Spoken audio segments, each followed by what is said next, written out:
Peggy 16.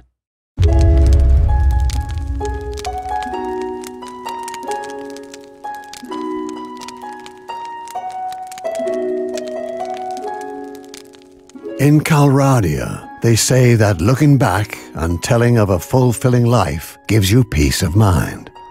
So let me try and see if that is not just nonsense.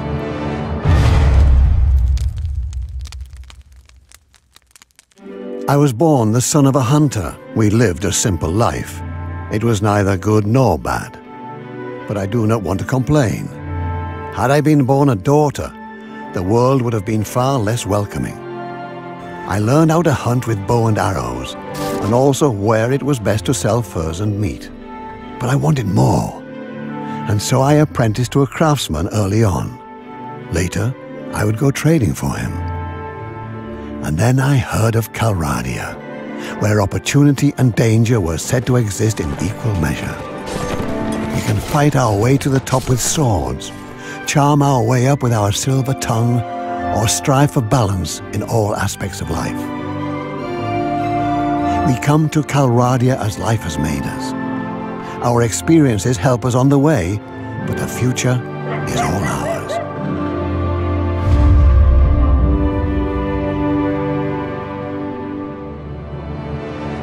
Like everywhere in the world, life is full of difficult decisions.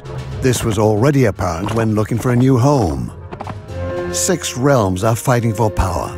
6 possible new beginnings await us coming from afar. In the southern deserts, the Sultan of the Saranids reigns over an army of heavily armored cavalry and light infantry. They watch over the oases and flourishing cities, where the roads of the spice trade from all over the world come together. Further north stretch the seemingly endless steppes, where the savage Kirgit riders hunt and pillage.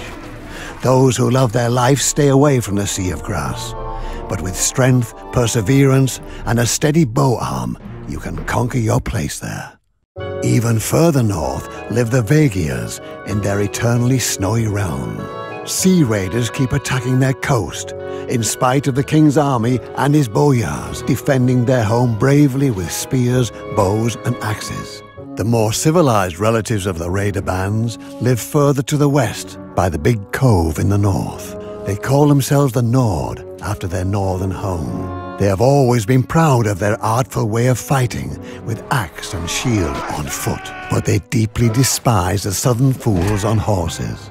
In the center of Calradia lies the realm of Schwadia, home to the best knights in the world. Anybody who has ever seen them charge, all clad in steel, knows why King Harlaus can even feel safe in a country that is constantly at war with its neighbors. All the way in the southwest, on the rolling hills and along the shoreline, live the Rodok tribes. Time and again they have to fight Schwadia and the Saranids. They defend their thriving trade routes with large crossbows and long pikes. Luckily, I have always enjoyed traveling. Otherwise, I would have never seen all that Calradia has to offer, with its vast lands stretching from the deserts in the south to the coasts in the north. In small villages, serfs slave away for their lords who are often plundered or attacked by bandits. They are wary of strangers, but those who make their life a little easier can earn their trust. The country's nobility rules the surrounding lands and villages from the safety of their 45 castles. Everyone dreams of owning a castle themselves and enjoying the sweet life. But unless you are noble-born, you have to go to great lengths to get that far. Back then, I first made for Shariz, one of the big cities of Calradia. Corruption and crime are as widespread here as trade and freedom. The guildmasters send their caravans out to the whole world.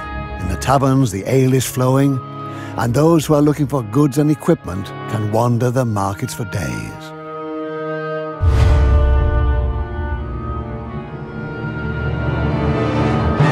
I tried to be honest. I really did.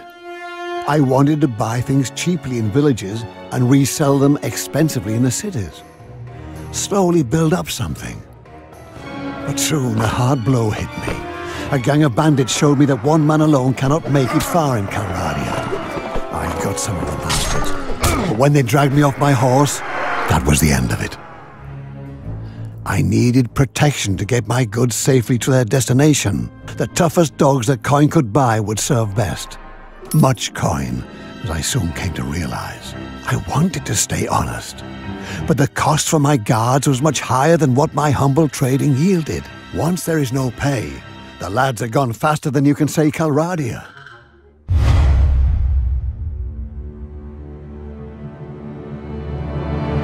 So I had to reduce the cost of my purchases. When the peasants are frightened enough, they will hand over their things for free. After all, I had the swords to intimidate them. And if that was not enough, then their little villages would go up in flames. Good pickings, though, are not found in the cellars of those poor bastards, but in the chests and bags that pass from market to market on the caravans every day. Robbing these fellows is not as easy as giving some peasants a good beating. But even if one of my lads got his head bashed in every once in a while, it was always worth it. Especially if you can trade the peasants things for weapons and armor that would even make a nobleman green with envy.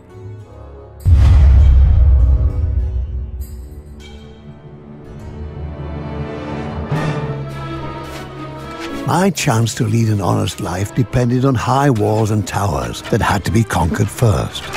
When my men told me of a castle that was only held by a few men due to the war, we took a chance.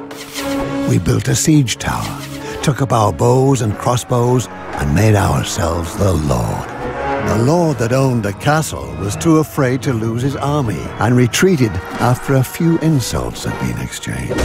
Luckily, his king did not help him then. Otherwise, my newly won life would have quickly ended in the prison of the fortress I had just conquered. But as is well known, noblemen are prone to forget quickly when they receive gifts. And just like that, I, the bandit, became one of them.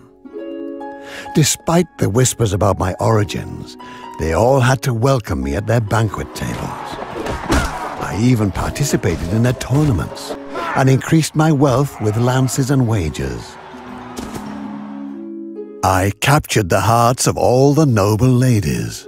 They can hardly resist the winner of a tournament, especially if he has already made a name for himself among their brothers and fathers. I was torn between romance and politics, but as the Calradian saying goes, love withers, but land never slithers. But alas, the people remember who had plagued them before longer than their lords. So I had to first regain the trust of my new subjects on the lands around my castle. I did so by chasing precisely the sort of men who, like me before, stole from the weakest to enrich themselves. The crops from my peasants' fields were even enough to host a big banquet for my noble neighbors. Victories in battles bring you honor, but with a feast, you can turn that glory into political alliances and even friendships. I also negotiated my wife's dowry at a lavish banquet. Feasts, weddings, and tournaments were the sunny side of my new life. But the darker side of the coin was that I needed to defend with tooth and nail what I had built up for myself. A siege is a cruel affair. The wait until your enemy arrives at your walls with ladders and towers makes even seasoned men nervous, and the carnage that ensues when they storm the castle always fills the purses of the gravediggers. But I never let them take from me what I had taken myself. So, here I stand and tell you my story. I cannot say it gave me peace of mind, but I am content nevertheless. I took my fate in my own hands. Nobody ever gave anything to me, and that is precisely what gives me peace. I took control of my own destiny.